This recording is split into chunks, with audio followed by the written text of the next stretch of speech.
I guess I often feel like I'm kind of the bad guy in the room when I come in, because I'm usually the one that says we're changing this, this, and this, and here's your new prescription, and we'll see you again soon. So it's a matter of kind of managing what's in the lineup.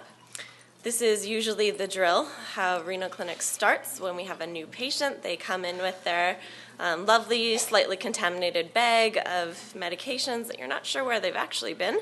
And then that's me, not usually as a man, staring down the end of a table at a whole lineup of pills. So this is my box I get to stay within. The one at St. B has a little extra room for writing. So my priority list is usually talking to the patient about why they're taking most of the medications, because if they have no idea why, they're never going to take them, and they're not going to take them well. Talk about nephrotoxic drugs again, because I don't think that can be emphasized enough. It's really disheartening to see someone who was previously stable and then comes in with a GFR of like 5, and it's usually because the Aleve bottle was on the counter. So talking about that, looking at appropriate dosing for their level of renal dysfunction, going over anemia, EPO, mineral metabolism, which I strongly rely on the dietitian to help change their old ways of eating. And we try and give patients as many chances as we can. I think the dietitians are often more optimistic than I am that they'll change, and I prefer to be a little more aggressive. And then the last thing is cardiovascular risk reduction, which, as Paul demonstrated, is a huge issue with our population. So we'll go over some of the slides. I'm going to skip through a lot of them, because this is just kind of like baseline things you need to know. So our goal is 130 over 80. We're pretty sticky about this goal, because if you don't control the blood pressure, we do see these people progressing a lot faster. We utilize ACEs and ARBs, but really when they start progressing a lot faster, we don't discriminate. We'll use any antihypertensive we can that will allow the patient to stay off of dialysis. And the ACEs and ARBs, I think we often see people being a little more hesitant towards using them as the renal function starts progressing, but when they are in CKD clinic, we're monitoring them, and if we do see a large jump, then that medication will be stopped. So diabetes, as Joanne has said, our A1C less than 7% is our goal. Metformin we're fine with as long as their kidneys are above 30%. If they are not, then that medication goes out the window just because of the risk of metabolic acidosis, and it's often not providing them with a large amount of benefit. We like to choose glycoside. There's also tubidamide, which is metabolized to inactive metabolites, versus glyburide, which goes into active metabolite and will often cause hypoglycemia, which we'll get to is likely to cause in this case. And looking at their risk for hypoglycemia and how they actually manage their low blood sugars is also a huge concern. Dyslipidemia, we will do fasting lipid profiles every 6 to 12 months. Our reductions are the same as demonstrated with cardiovascular disease, so decreasing the LDL, well, these slides are different, LDL less than 2 or the ratio less than 4. High triglycerides we will look at. We usually won't treat until they're greater than 10, and we prefer using gemfibrozole versus the other fibrates, because this does not require a dose reduction in decreased kidney function. We probably do kind of lean towards more statin use than fibrate use, and we try to steer away from the use of combination in these patients due to the risk of rhabdo. So this is just a quick slide, which I'm sure you can access these slides later on, just about dosing. Keep in mind, we usually will use atorvastatin, simvastatin, and rosuvastatin as kind of our main go-to statins. Just to bring up a trial that was previously presented at ASN in 2010, the SHARP trial, which our centers did participate in. And this is the first randomized control trial that actually showed a benefit in this population. So this population had never really been studied before. We have hemmed and hawed about whether statins are useful in dialysis populations, but With the SHARP trial, this did demonstrate a 17% reduction in major atherosclerotic events, which was statistically significant. This study did use simvastatin and ezetimibe versus placebo.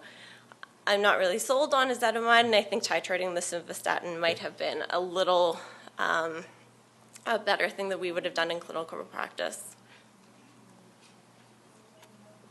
So talking about anemia goals, our goal hemoglobins with CSN was 100 to 120.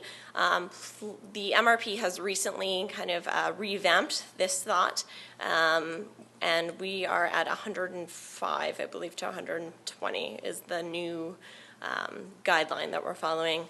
Iron stores, ferritin, we want over 100, and the TSAT above 20%. We'll start EPREX if they have adequate iron stores and their hemoglobin is less than 100. I'm more erring on the side of caution, and I usually wait till it's in the 90s and they're actually feeling symptomatic before starting EPREX. And if they are receiving EPREX and they have inadequate iron stores, we'll start iron therapy, either oral or IV.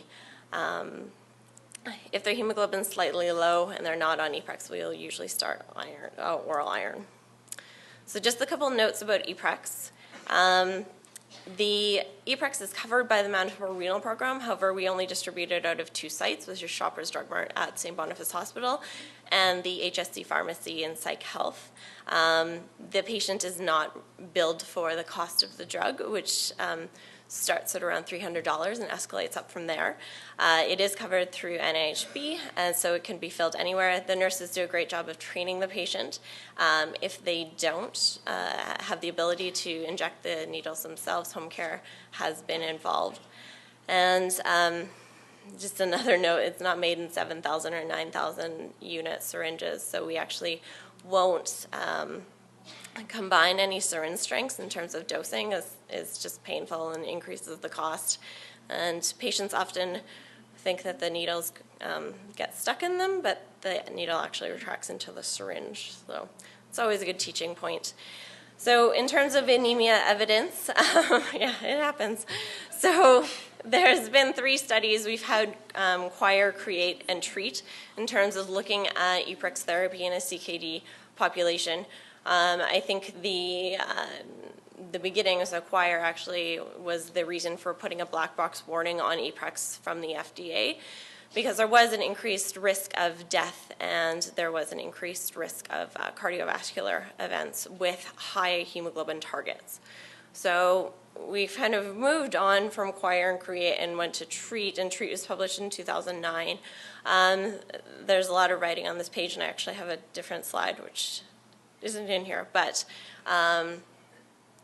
TREAT showed us that patients who previously had cancer had higher risks of mortality, and patients who had higher hemoglobin targets or rapid rises in hemoglobin were shown to have higher risk of stroke and death. So we keep our hemoglobin target less than 130, so we max out at 120, and that's kind of where we try and keep our patients between. If we see a rapid rise in hemoglobin, there's a rapid reduction in their dose of EPREX. And they do continue to be made, dose adjustments are made up based on trends and not just a single hemoglobin. So just about mineral metabolism. So with the mineral metabolism, the cost-effective way of managing this is using calcium carbonate. We don't promote them using over-the-counter calcium supplements because they often are derived from like oyster shells, which contain impurities. We will use sevelamer if we have to, which is also called Renagel, and it's a non-absorbable, non-calcium-based phosphate binder, and we use this if their corrected calcium is high. At minimum, it will cost them $150 a month, and often more, because these people do not have very well-controlled phosphoruses. So it's something you have to take into consideration about if these people can actually afford it. It does get covered by pharmacare, but they still have to meet their deductible, and if it's the beginning of pharmacare year, that's not usually the case. As Noreen had mentioned, we do use calcitriol to control PTH in the CKD population as well, but not in this case. Acidemia, just to touch on, we will only treat when the CO2 is less than 15, and we use sodium bicarb to treat it with. They are large pills, and no one likes taking them. So we will prescribe them if we have to. In this case, she's far too edematous to receive anything with a sodium complex on it. So restless leg syndrome, we use levodopa and carbidopa. We also will use dopamine agonists. We usually will use ropinirole versus pramipexole, which has to be dose reduced in CKD. The issue with this is you often get augmentation, meaning that it's not occurring at night anymore, it starts occurring in the morning. So you have to give them more medications often. And when they do go on dialysis, this might let up a bit. But there's also a lot of adverse effects to these drugs, including insomnia and GI disturbances. The more concerning ones often have been found with pramipexole, meaning that there's been impulse control disorders, and most recently in the news, there was someone who actually blamed their drunk driving and gambling on pramipexole, and this was supported by the courts. So just another word of warning in prescribing these sorts of medications. Quinine probably has the most evidence, however, it also has the most adverse effects, and our risk versus benefit ratio on this one, we prefer to stay away from these types of risks. So a lot of thrombocytopenia, uremic syndromes, which they might encounter on their own, tinnitus and nausea and vomiting, which can often mask the uremic symptoms that we're working for or striving to find. We usually will recommend things that are non-pharmacological first, so stretching and heat therapy. We use a lot of gabapentin in low doses, and often we'll use analgesics as well. So just a word on eGFR versus creatinine clearance. So creatinine clearance has always been used for drug dosing.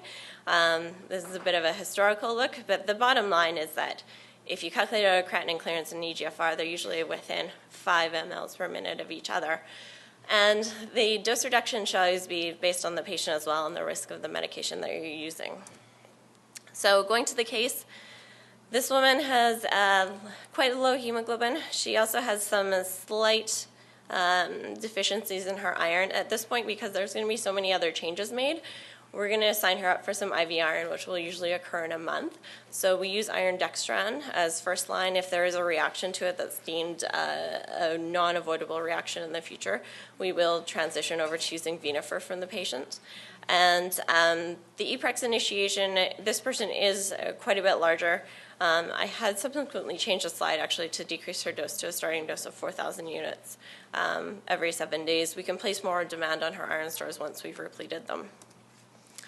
The diabetes issue, so we would discontinue the metformin. We would also discontinue the glyburide. We'd switch her to maximum dose glycoside. We'd give her a monitoring plan for her blood sugars that would actually be useful to us, not just random kind of blood sugars that you can't really interpret. And then also consider referrals to either UVL or this person's likely heading for an insulin initiation in the near future, so she would be likely referred to endocrine clinic.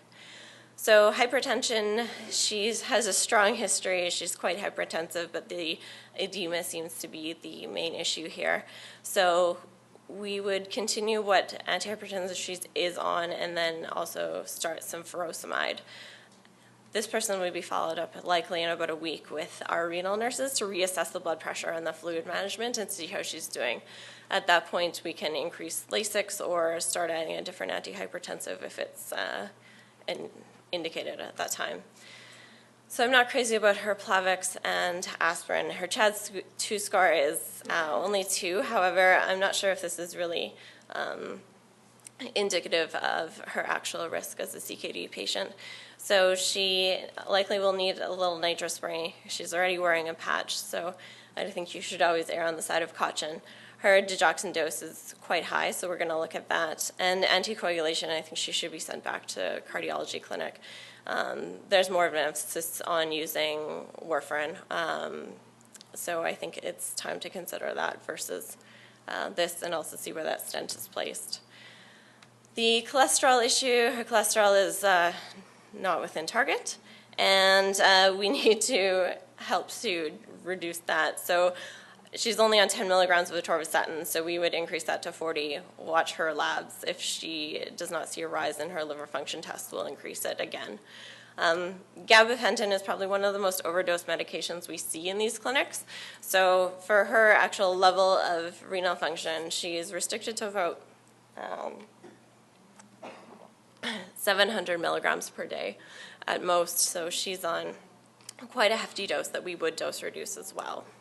She's also a smoker, so we will offer her cessation therapies as well. She has a history of hypothyroidism and no treatment for that, so we'll look at her TSH.